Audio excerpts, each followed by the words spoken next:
Melatonin की बात हो रही थी। बायोलॉजिकल क्लॉक मेंटेन करता है आपकी बॉडी में 24 आवर्स का डायर्नल रिदम मेंटेन करता है। Do you understand the meaning of diurnal rhythm?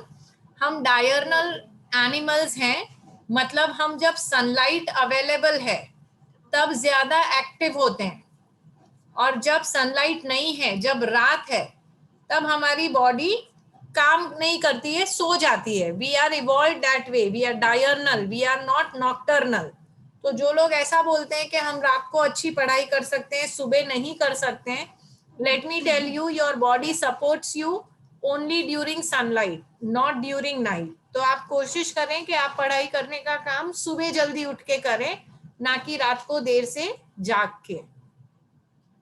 It also influences metabolism, pigmentation, menstrual cycle and our defense capability.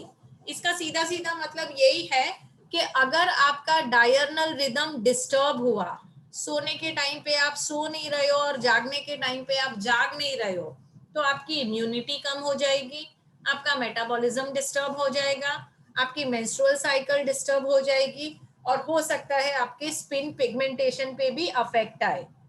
So you should be sleeping every day at 10 o'clock and you should get up every day at 6 o'clock। इससे ज्यादा देर तक सोना भी आपके लिए हानिकारक है। I don't know whether it is true और नॉट। मैंने कहीं पढ़ा था कि जो आइंस्टाइन थे वो 12 आवर्स सोते थे। He used to sleep 12 hours a day and that is why he was so creative. आप ट्राई मत करना, लेकिन it is okay if you don't become an Einstein. Ma'am I want to compete with Einstein sir. तो तुम 24 घंटे सोओगे? Ma'am 8 तो 10 तो हो जाता है, अभी 2 आ रही तो बढ़ा ना हो जाए। ओके री, रहने दो भाई तुम। ओके, मैम कर लेते हैं उसमें क्या। देन मेक श्योर कि जब आप जाग रहे हैं तो आपकी प्रोडक्टिविटी आइंस्टाइन जितनी हो, डिस्ट्रैक्शंस में आपका बिल्कुल टाइम वेस्ट ना हो। Yes ma'am, definitely. Now we will talk about thyroid gland. कल भी बात की थी हमने, तो देखो यहाँ पे लोकेशन दिखाया हुआ है। दिस इज योर, एक minute, this is your लैरिंग्स, voice box, जो कि फेरिंग्स के पास है, और बिल्कुल उससे सराउंडेड ये है आपका थायराइड। मैंने आपको बोला था 2 लोब्स में रहता है ये, और जो 2 लोब्स को इंटरकनेक्ट करता है उसको क्या बोलते हैं? अ flap of connective tissue,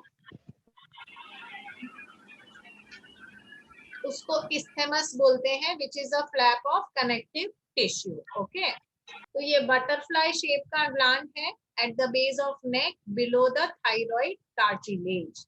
2 lobes का बना हुआ है on the either side of trachea. ये कल भी हमने बोला था, इसमें फॉलिकल टिश्यूज होते हैं, स्ट्रोमल टिश्यूज होते हैं। फॉलिकल टिश्यू में फॉलिक्यूलर सेल्स होते हैं और कैविटी होती है, और 2 तरह के हार्मोन सीक्रेट होते हैं। जल्दी जल्दी से बता दो कौन से?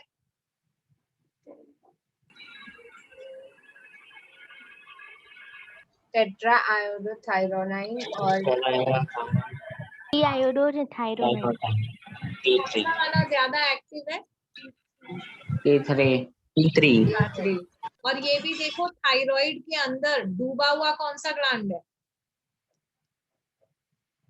Parathyroid gland. Parathyroid gland. There are 4 lobes of parathyroid glands.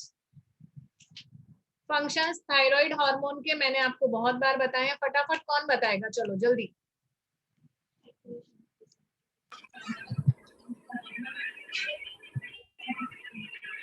Regulation of basic metabolic rate, मतलब आपका कार्बोहाइड्रेट, प्रोटीन, फैट का मेटाबॉलिज्म कंट्रोल करेंगे। वाटर एंड इलेक्ट्रोलाइट बैलेंस, अब ध्यान रखना ये एडीएच भी करता है और ये थायराइड भी करता है। जैसे मैंने कहा, 2 functions can be controlled by more than 1 hormone। ये वाला फंक्शन हमने नहीं पढ़ा था। It also secretes thyrocalcitonin। Thyrocalcitonin क्या करेगा? It will regulate blood calcium level। कैसे, वो मैं तब बताऊंगी जब मैं आपको पैराथायरॉइड हार्मोन का फंक्शनिंग बताऊंगी। तो अभी फिलहाल आप याद रखेंगे कि ब्लड के कैल्शियम लेवल्स बहुत ही स्ट्रिंजेंटली रेगुलेटेड रहते हैं, क्योंकि ये जरूरी है। कैल्शियम बहुत सारी चीजें करता है आपकी बॉडी में।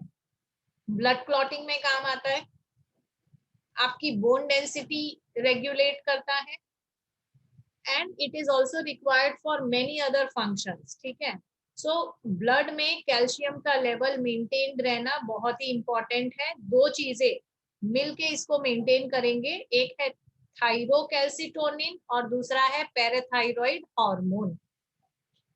Another thing is it will support the process of RBC formation. RBC की हाफ लाइफ क्या होती है? कितने दिन तक रहते हैं सर्कुलेशन में? 120 डेज तक 120 days. Yes, ma'am. सर्कुलेशन में रहते बोन्स में, बोन मैरो में हैं, प्रोड्यूस ब्रेकडाउन होता हो जाता है है। यस और मैम। फिर आपको न्यू आरबीसीज बनाने होते हैं। ये चलता रहता है प्रोसेस। तो ये जो प्रोसेस है हिमेटोपोएसिस का, इसको भी कौन कंट्रोल करता है? थायराइड हार्मोन्स कंट्रोल करते हैं। ओके, मैम मरते कहाँ पे? बिलीरुबिन बिलीवर्डिन से मरते हैं? जाते हैं कहाँ पे? सुसाइड करने जाते हैं, सुसाइड पॉइंट पे। बाप रे बाप। RBCs are taken into spleen and they are broken down there। और ऐसा नहीं है कि वो पूरा वेस्ट हो जाता है, उसके ब्रेकडाउन से जो ग्लोबिन मिलता है, हीम मिलता है, वो रिसाइकल हो जाता है, रीयूज हो जाता है। पर उसके ब्रेकडाउन की वजह से कुछ पिगमेंट्स बनते हैं, बिलिरुबिन और बिलीवर्डिन। और ये बिलिरुबिन और बिलीवर्डिन अगर ज्यादा हो जाए, मतलब if RBC breakdown is increase, तो जॉन्डिस हो जाता है। Yes, ma'am. ज्यादातर छोटे बच्चों में होता है, न्यूबॉर्न बेबीज में। फिर उनको मैम यू एक्सक्रीटरी प्रोडक्ट्स पे भी होता है ना बिलीरुबिन बिलीवर्डिन? तो हाँ होता है। ओके, कलर इसलिए होता है। थायराइड डिसऑर्डर्स कल मैंने आपको बता दिए थे, पर मैंने उनके फोटोग्राफ्स नहीं बताए थे आपको। तो हाइपरथायरॉइडिज्म, हाइपोथायरॉइडिज्म कब होता है? When low thyroid hormone production is there. क्यों लो होगा? हो सकता है आयोडीन की डेफिशिएंसी है आपकी डाइट में। तो हाइपोथायरॉइडिज्म की वजह से यहाँ पे देखिए क्या हो रहा है। What can you see on the screen? Very dangerous. आपको मैंने आपको दिखाया था, क्रेटिनिज्म हो जाता है। मतलब वो जो बच्चा है उसका स्टंटेड ग्रोथ होगा, मेंटल रिटार्डेशन होगा, लो IQ, मेंस्ट्रुअल साइकिल में प्रॉब्लम आ सकती है फर्दर एडल्ट वीमेन को। ठीक है, सो दैट इज हाइपोथायरॉइडिज्म। और यहाँ क्या दिखाने की कोशिश की है हाइपोथायरॉइडिज्म में? The what is wrong with this man in picture? I think उसका ये स्वॉलन ही लग रहा है, राइट? नेक का रीजन स्वॉलन लग रहा है क्या उसका? मैम दिख तो नहीं रहा है ऐसा। तो क्या तकलीफ दिख रही है? Okay. आंखें बड़ी हो गई मैम। वो एक्सोप्थेल्मिक गॉइटर में होती है। मैं इसकी बात कर रही हूँ, ये वाले की, इसकी बात कर रही हूँ मैं। आंखें बड़ी तो इसकी हुई है, इसको एक्सोप्थेल्मिक गॉइटर हुआ है, मैं समझाती हूँ। एनीवे, सो हाइपरथायरॉइडिज्म मतलब थायराइड हार्मोन ज्यादा सीक्रेट हो रहा है। तो इसकी वजह से क्या होगा? T3 और T4 का अमाउंट बढ़ जाएगा। उसकी वजह से भी आपका BMR इतना बढ़ जाएगा कि आपको स्वेटिंग होती रहेगी और आपकी ये जो आंखें हैं ये बड़ी हो जाएंगी, बैल जैसी। तो इसको हम एक्सोप्थेल्मिक गॉइटर भी बोलते हैं। शायद इसमें आगे दिया होगा, नहीं दिया होगा तो फिर मैं बता देती हूँ। Okay, they have not talked about it, तो मैं बता देती हूँ आपको about exophthalmic goitre. Your textbook talks about it. Exophthalmic, देखो ऑप्थेल्मिक का मतलब होता है एनीथिंग रिलेटेड टू आईज। तो एक्सोप्थेल्मिक गॉइटर जिसका अभी आपने फोटोग्राफ देखा, वो क्यों होता है? वो हाइपरथायरॉइडिज्म की वजह से होता है।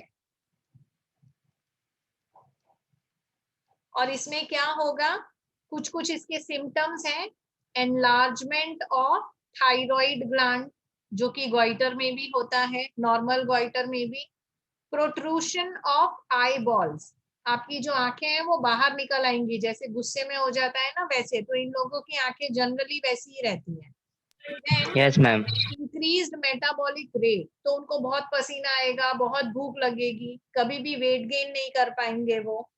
एंड ऑल्सो वेट लॉस, ये जो डिजीज है इसको ग्रेव्स डिजीज भी कहते हैं, याद रखेंगे आप लोग। Yes, ma'am. Yes. Yes, ma'am. Okay, coming back to our slide show. अब जो दूसरा ग्लैंड है वो है पैराथाइरॉइड ग्लैंड। देखो कहाँ पे प्रेजेंट है, थायराइड ग्लैंड के पास ही है ये। यहाँ पे जो येलो कलर के डॉट्स दिख रहे हैं 4, they are parathyroid glands. So it is located behind the outer wings of thyroid. तो देखो आपका जो थायराइड ग्लैंड है ना वो वेंट्रल साइड पे है, ये होगा डोर्सल साइड पे, ठीक है। अब ये क्या सीक्रेट करेगा, ये सीक्रेट करेगा पैराथाइरॉइड हार्मोन पीटीएच। क्या करेगा PTH, it will regulate the circulating levels of calcium। देखो कैल्शियम 2 जगह प्रेजेंट है, ब्लड में तो प्रेजेंट है ही पर बोन में भी प्रेजेंट है। कैल्शियम का रिजर्वॉयर कहाँ पे है, रिजर्वॉयर इज बोन। रिजर्वॉयर मतलब जहां पे वो स्टोर हो रहा है। तो एक रिजर्वॉयर बोन है और दूसरा वो ब्लड में भी सर्कुलेट हो रहा है। तो ब्लड के अमाउंट्स को कौन कंट्रोल करता है, ब्लड के अमाउंट्स को पीटीएच, पैराथाइरॉइड हार्मोन, और कैल्सिटोनिन, दोनों मिलके कंट्रोल करेंगे।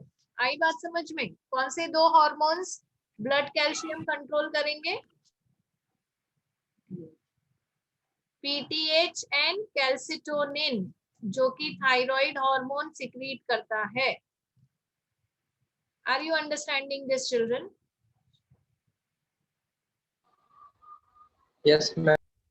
ओके, नाउ पीटीएच क्या करेगा, it regulates the amount of phosphorus magnesium in bones of the blood, it increases blood calcium. तो अगर आपके ब्लड में कैल्शियम का level falls below a certain range, certain recommended range, तो वो क्या करेगा, बोन में से कैल्शियम लीचिंग का काम शुरू कर देगा।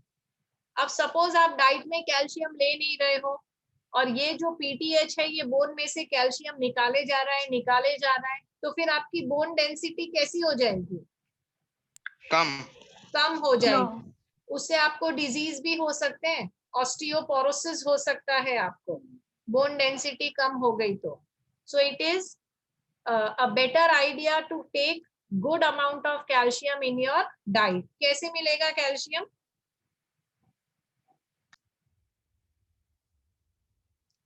अब देखिए पैराथाइरॉइड हार्मोन और कैल्सिटोनिन हार्मोन, ये दोनों की इफेक्ट जो है वो एंटागोनेस्टिक है। एंटागोनेस्टिक क्यों, देखो ये ब्लड ग्लूकोज के, ब्लड कैल्शियम लेवल को बढ़ाएगा और ये ब्लड के कैल्शियम लेवल को कम करेगा।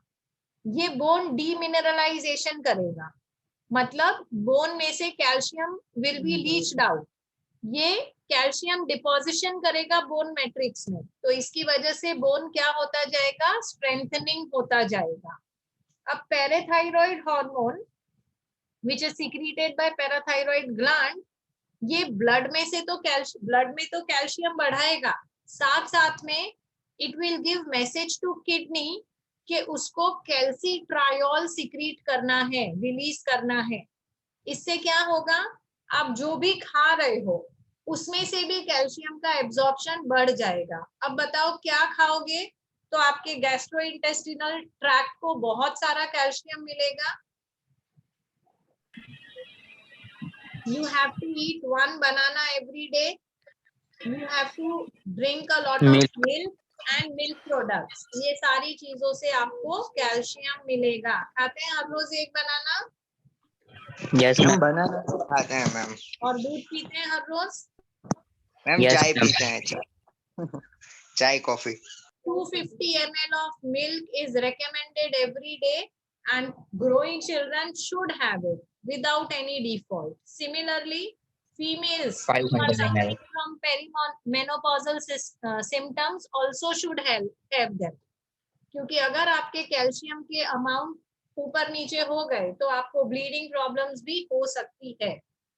पैराफॉलिक्यूलर सेल्स किसमें है? ये थायराइड ग्लैंड में है, जो कैल्सिटोनिन सिक्रीट कर रहे हैं. इसको हाइपोग्लाइसीमिक फैक्टर भी बोलते हैं. हाइपोग्लाइसीमिया मतलब आपके ब्लड में जब ग्लूकोज लेवल कम हो जाता है तो ये क्या करेगा? ये कैल्शियम को वापस बोन में डालेगा, तो ये आपका बोन स्ट्रेंथनिंग करेगा. और ये दोनों के बैलेंस से आपके ब्लड में कैल्शियम का बैलेंस बना रहेगा. आज क्लास यहाँ खत्म करेंगे. पैराथायरॉइड हार्मोन के बारे में कुछ और भी चीजें हैं वो कल पढ़ेंगे. ठीक है? Okay, ma'am. ओके